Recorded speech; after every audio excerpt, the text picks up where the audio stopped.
Part 22, Chapter 43, 44, and 45. Chapter 43, Prisoner of the Self.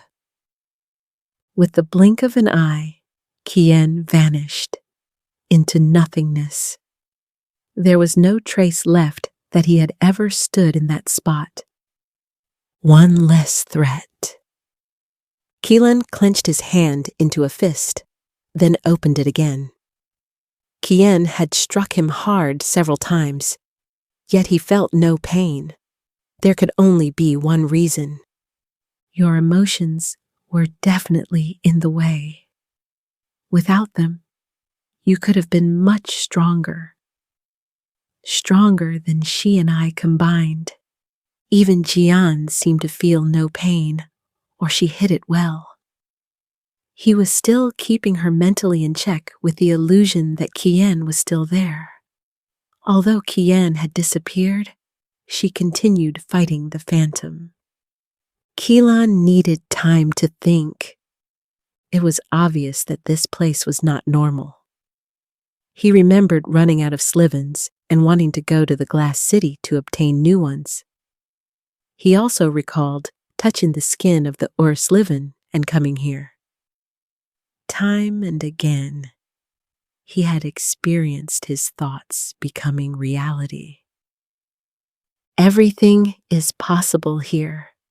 Absolutely everything. The next step was to eliminate Jiyan. He had to banish her from this space as well so he could be undisturbed. But how? Unlike Kilan, she was serious. The blows he occasionally took from her carried tremendous force, almost like shock waves. One mistake could end badly for him. He glanced at Ina, who stood motionless, watching Jiyan closely. It was 2 against 1.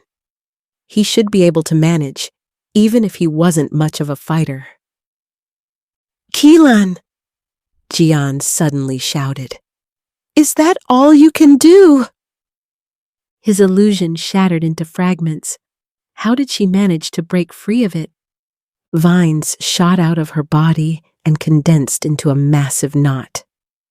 Like a hammer, she swung the bundled plants down at him. Ina shoved him aside and took the hit herself. His throat tightened. He exhaled in relief when he realized the girl was largely unharmed. Now he couldn't falter. He had to defeat her. But with what? Jiyan leapt, transformed her lower body into a drilling plant, and rushed toward him at top speed. He dodged just in time. Should he force more illusions into her mind? Her weak point was her sister. Would it work to deceive her once again? She's not stupid. She sees through the illusion faster each time. I have to get better. From his shoulders, he unleashed the Slivon's tentacles, which struck before she reached him. He sent a wave of heat at her, causing her arm to evaporate. It fell off. Another one grew in its place. She, too, must have realized that this was no ordinary place. Running away won't help. I have to attack. He let his black matter creep up along the roots of her plants, aiming for her head. She couldn't notice. Otherwise, he wouldn't be able to manipulate her.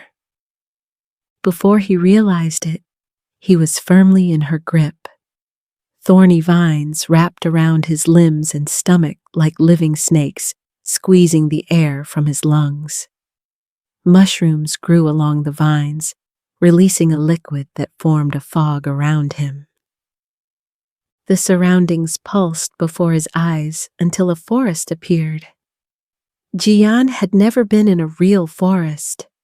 This one looked far too much like something from a picture book.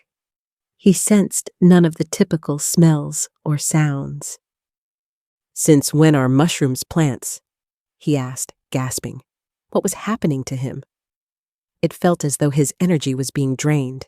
He was drying out. A deep exhaustion overtook him. He hadn't felt this dazed in a long time. "They aren't," she said with a shrug. "But I find them just as fascinating as plants. What's wrong? Do you want to sleep?" His eyes closed. With effort, he forced them half open. He could barely make out her smiling. "These mushrooms absorb water. Did you know that? I'll give you a few minutes at most. Then it's over." He wanted to break free from the plants, but every movement was exhausting and made the vines tighten their grip. More than anything, he wanted to sleep, but he had a mission. It couldn't end like this. What was all of this for if he gave up now? "In the end, we both have blood on our hands, Kilan, don't we? Is it fair that it's precisely the two of us who get to be here?"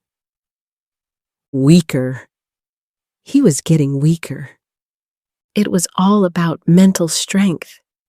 In a place like this, he couldn't die, right? "Ina," he whispered hoarsely.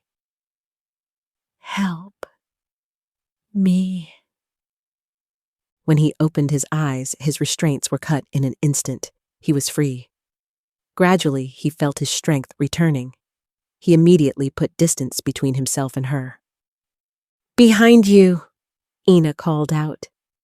A plant with a huge maw and jagged teeth swallowed him whole. Corrosive acid greeted him. Using the Slivons, he burned it from the inside and broke free before being digested. More carnivorous plants burst from the ground. "I have to change the location. Now." Hundreds of people appeared around Jiyan, closing in on her like a demonstration crowd. None of them had faces. He found it too difficult to imagine them. "Get out of my way!" she shouted, pushing them aside. She should have known none of them were real, and yet she treated them carefully. Perhaps emotions were standing in her way too, just like with him and with Kilan. Should he keep cornering her like this? Suddenly, the space twisted. He felt dizzy for a moment. Everything turned upside down. Whoever gained control faster would win. Jiyan ran across the sky as if stairs lay beneath her. She targeted him. Spikes formed along her body. Nearby plants fired their seeds at him under high pressure, exploding on impact. As she drew closer, he let out a powerful scream. Black musical notes seized her and carried her away from him. "Are you serious?" she shouted, writhing. "That's the best you could come up with?" "Why not? It works on you, doesn't it?" Finally, his black substance reached her head, and he struck straight into her thoughts. She fell. Paralyzed, she lay there. Her eyes were wide open. No light shone in them. "If you think you're dead, are you dead?" he asked. No response. Of course not. He had made her believe she had already died. Even her breathing stopped. "Did we do it? Is it finally over?" Ina asked, stepping up beside him. "I think so. She'll stay here as long as she doesn't think otherwise."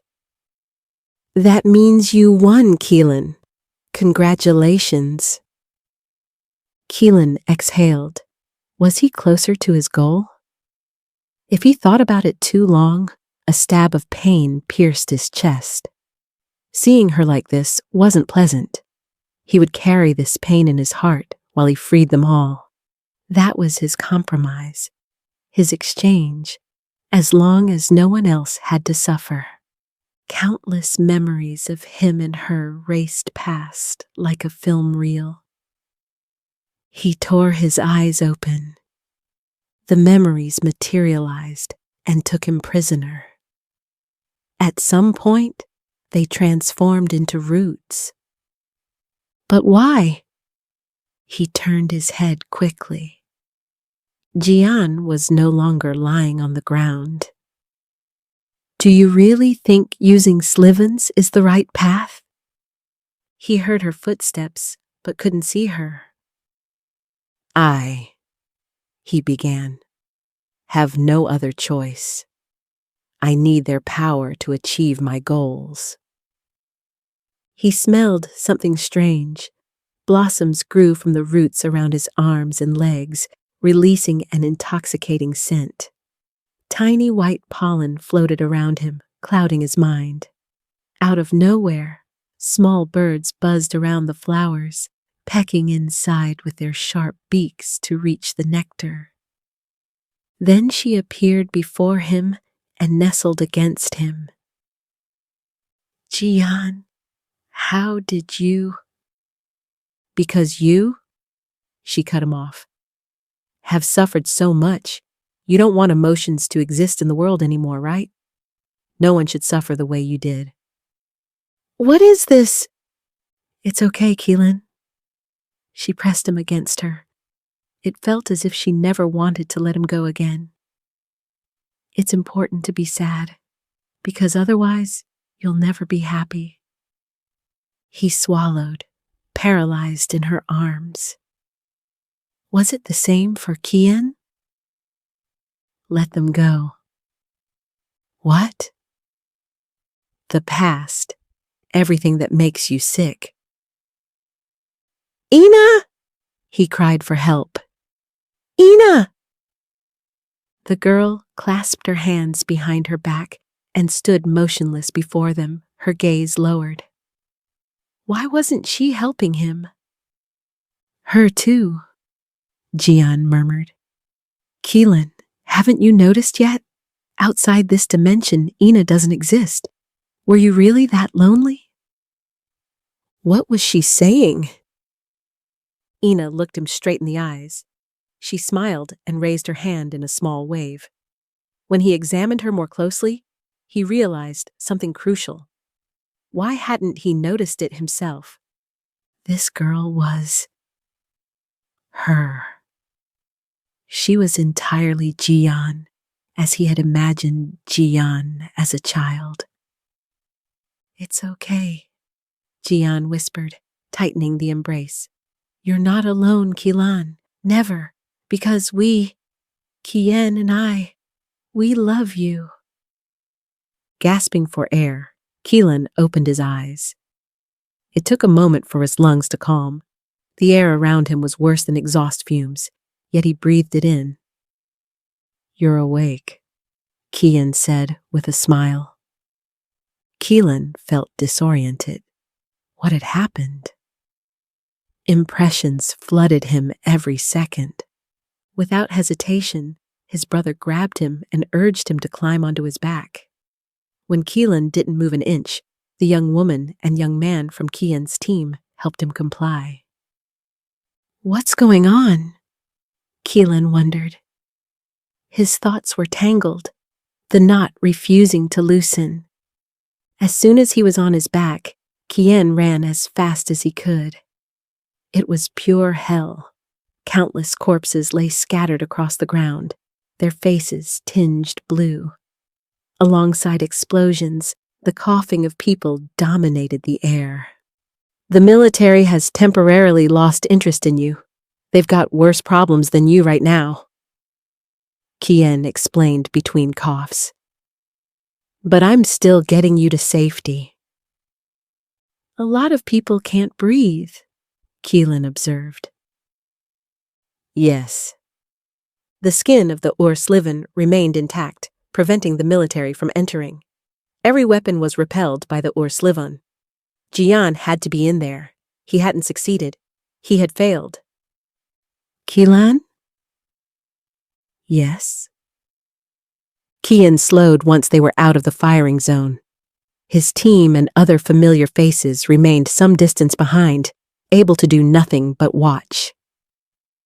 Jiyan is right. Kilan blinked in confusion and clung more tightly to his brother. What are you talking about? I should have told you earlier. You're not alone, understand? I'm glad you exist. You're very important to me. Jiyan turned his head so they could look each other in the eyes. He smiled. You're my family, so allow your emotions. Don't fight them. Feeling no matter what the emotion is, isn't a bad thing. That's what makes us who we are. Do you finally understand? A world without emotions isn't the justice you're actually striving for, is it? His brother's words were sharper than any weapon he could imagine. Slowly, Kilan's vision blurred. What is this that I'm feeling? His cheeks grew wet. Kilan buried his face in his brother's shoulder. Jiyan? Thank you so much. Chapter 44. I was here. Now she was here, alone, no one else. Was this what Jiyan wanted? What now? She whispered. What now? She started moving.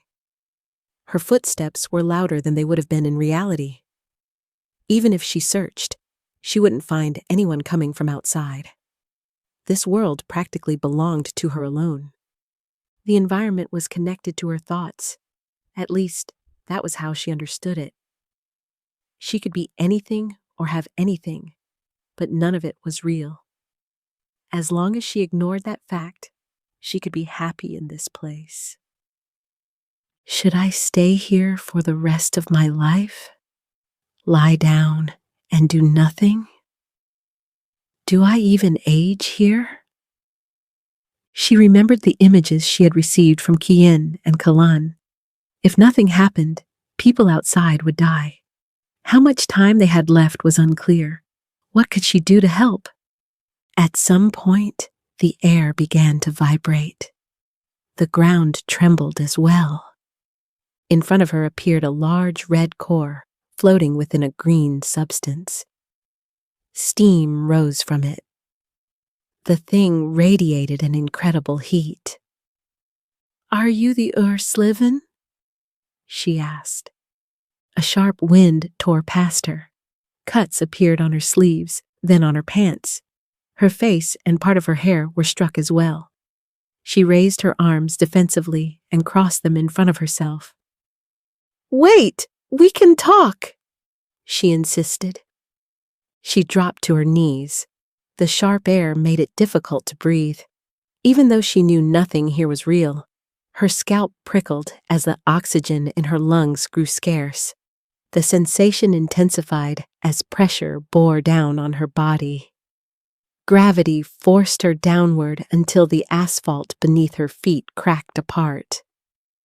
Stop it! We should talk to each other.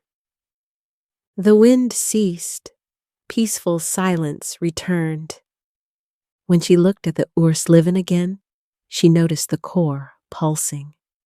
What did that mean? In the blink of an eye, the distance between them vanished, and the core hovered right in front of her face. It was hot. Carefully, she raised her hand and moved it toward the core. She poked the Slivon with her index finger, then immediately pulled her hand back. Not because it was too hot, but because hundreds of thoughts and images surged through her mind. Above all, she saw darkness, endless darkness that nearly swallowed her whole. For a fraction of a second, she floated in outer space. The 100 years before her birth rushed past her. Countless faces of people who were no longer alive flashed before her and fast forward. Gasping, she staggered back. "Okay," she forced out. "I understand. I understand you." Once more the air around her pulsed, like an unfamiliar heartbeat whose vibration she felt throughout her body. "You are living beings like any others," Jiyan said. "You can't go back after getting to know Earth. I know that you feel and think just like we do, even when you're outside a body. Without a body, you're not as underdeveloped as Caleb once concluded. Still, listen to me. I know what it's like to be exploited for the needs of others, but humans need you, understand?" The Slivon withdrew in stages until it was far enough away. It was as if it had turned its back on her. Had she said something wrong? "Please stay," she begged. "There's so much to discuss." None of her words had any effect. Instead of coming closer, it moved farther away the longer she spoke. She clenched her hand and ground her teeth for a while. "This is different from Kilan and Jiyan. They're human. I probably can't reach the Slivon with words alone." "Fine, then another way." She braced herself. If only fighting could convince it, then she would have to throw punches, right? She charged at it. Without mercy, she was flung aside and crashed into a house wall. Her body left a deep dent in it. Refusing to give up, she rushed forward again. Somehow she had to reach it, but every time it stayed 2 steps ahead of her. She slammed both hands onto the ground to activate the roots in the earth, meant to impale the Slivon. Failure. Before they could reach it, they burned to black dust. How can I defeat it? Do I have to? Her heart racing, Jiyan spun around. Footsteps. Behind her. She swallowed. There stood her mother, a baby in her arms. She approached slowly. The infant was wrapped in cloth, so its face couldn't be seen. What is she doing here? She's supposed to... Jiyan's hands trembled. This was a chance to exchange a few words with her mother, even if it wasn't real, and yet her lips wouldn't move. Beside her mother stood a man she noticed only then. That man was her father. She had seen him in Kian's memories. The memory she received showed him as a kind man. She had nothing to fear. Unsure whether she should smile, she raised her hand timidly. Hi. They glared at her. The mood shifted. Hypocrite, they both said. What? Jiyan's face fell. Suddenly, Kilan and Jiyan appeared out of nowhere. It was impossible that they were still here. She had defeated them, without exception. They had to be illusions. There was no other explanation. Hypocrite! The brothers shouted. No! She said, covering her ears. Why are you saying that to me?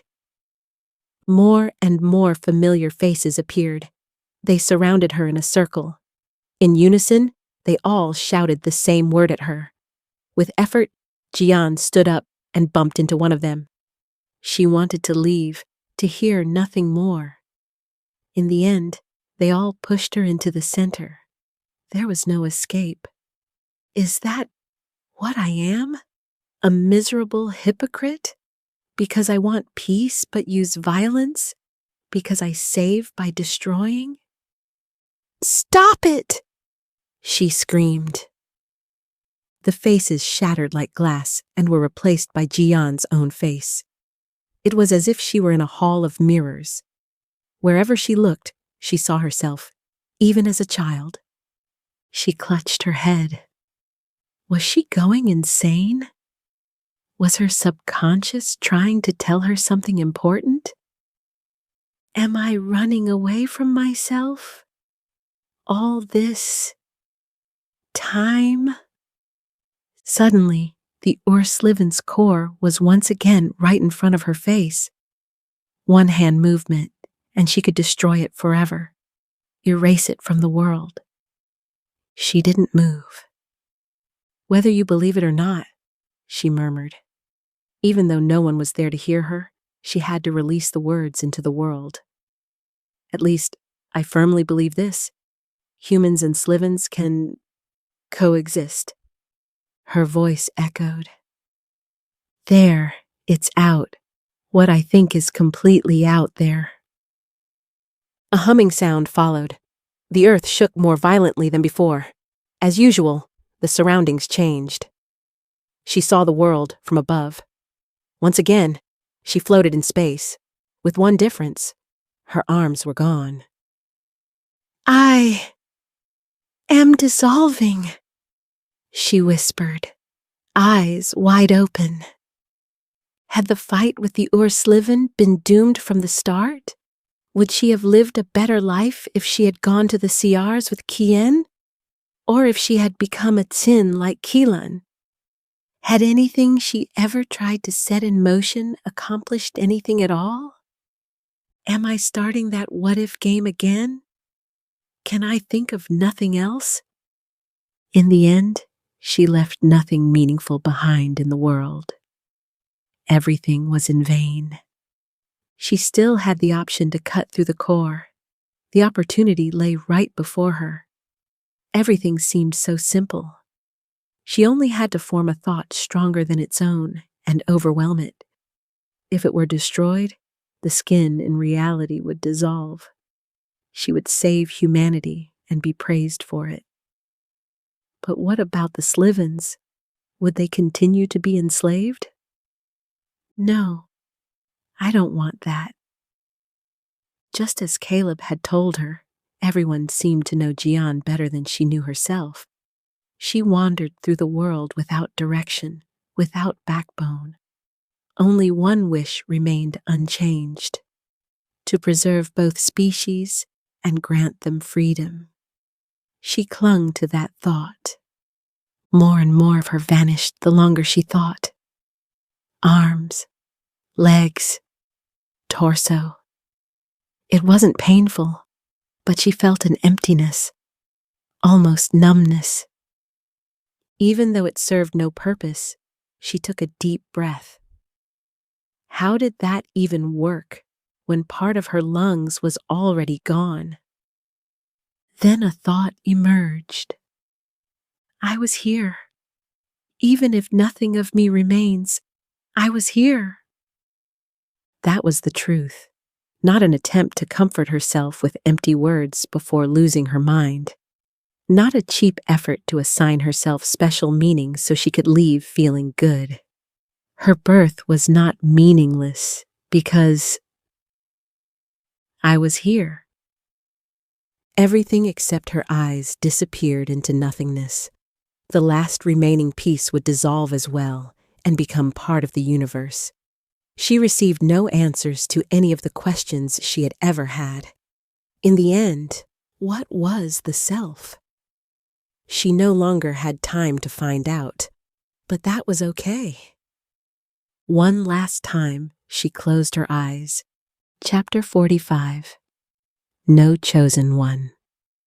A web of countless images shot through her mind, forcing its way in and intertwining with her chaotic thoughts. Jiyan tore her eyes open. Her field of vision remained blurred. Am I alive? Her skull throbbed, her breath trembled. There was no voice, and yet she had the distinct feeling that she had spoken with someone or something, and that a request had been made of her. Gradually, the sky above her came into focus. Instead of birds, Slivons darted through the air at breathtaking speed. Were they agitated? The sight felt more real than anything imagination could conjure. This was the sky she knew. Had she returned to reality, or was she trapped in yet another illusion of the Slivon? The Slivons in the sky were proof enough that she was back. Then again, the Slivon was remarkably good at manipulation. A muscle in her finger twitched. In that moment, she understood. Her entire body had returned in one instant. The numbness, the emptiness vanished immediately. She felt herself again, but different than before. Real or not, I have to act. She stood up at once, nearly collapsing as she did. She swayed violently. Where had her strength gone? A deep exhaustion washed over her. If it had been possible, she would have lain down on the ground and slept. To her left, she saw people. A crowd stared at her, while a large number lay dead on the ground. Eyes and mouths open. A sharp pain stabbed into her chest at the sight of the pallor on their faces. It took effort to look away. Searching for something else to focus on, her gaze landed on her friends. The brothers were smiling, as if welcoming her back. Around Jiyan, a dozen Slivons hovered. Contrary to what she had expected, their warmth was more pleasant than ever. They chased away the cold within their radius. As if on command, the other Slivons formed a swarm and flew off in all four directions. Now that the skin of the Slivon was gone, they could fly anywhere. Boundless freedom, just as they were meant to have. Suddenly, pistol shots and cannon fire rained down, aimed straight at Jiyan. The Slivons around her intercepted them. They expanded and digested them. Everything turned to powder until even that dissolved into nothing. Nothing and no one could harm her. Though the world was loud, it didn't bother Jiyan. Within her, an endless calm settled in, a sense of safety, a security she had never felt in her life. Like small bodyguards, the Slivons surrounded her without entering her. A crooked smile tugged at her lips. Thank you. Thank you so much. Orders were shouted by officers. Shots came from the sky, yet Jiyan remained unharmed. She didn't need to move a single step. To her right, she spotted Zaina, staring at her with wide eyes. Unable to believe she was seeing her again, they stood facing each other. Her sister's expression twisted. Where was the arrogant grin, the confidence of having everything under control? Was it wise to show her true face in front of her people? Full of fervor, Zaina marched toward Jiyan. A negative aura surrounded her, growing stronger by the minute. If they had been alone, the outcome between them would surely have been different. Do you think you're the chosen one or something? Zaina shouted. Do you think you're special now? Stop trying to be the center of attention all the time. Eventually, Zaina stopped. She didn't dare come any closer, as if Jiyan might be dangerous. Perhaps she didn't want to step into the line of fire. No, I'm not a chosen one, Jiyan replied calmly. I'm a friend of the Slivons. That was exactly what she was. No more, no less. Please listen to me, Jiyan demanded. We don't have to fight. The Slivons have already begun cleansing the world. The weapons fell silent. People watched. In the immediate area, no one was coughing anymore. By now, it should have been obvious she wasn't lying. Unlike before, When she had given speeches with empty hands, she now had proof, something that could reassure people. At least they're listening. They're not moving on. The war between humans and Slivons is over, Jiyan said. No Slivon will attack you, and no one will kill Slivons or use them for research. They are living beings, just like anyone else. The corners of the CR leader's mouth lifted. He, of all people, should have felt addressed before it ended for him. Your time in this world ended years ago, Caleb, Jiyan stated. He blinked in confusion. After all, you've been walking this world as a dead man.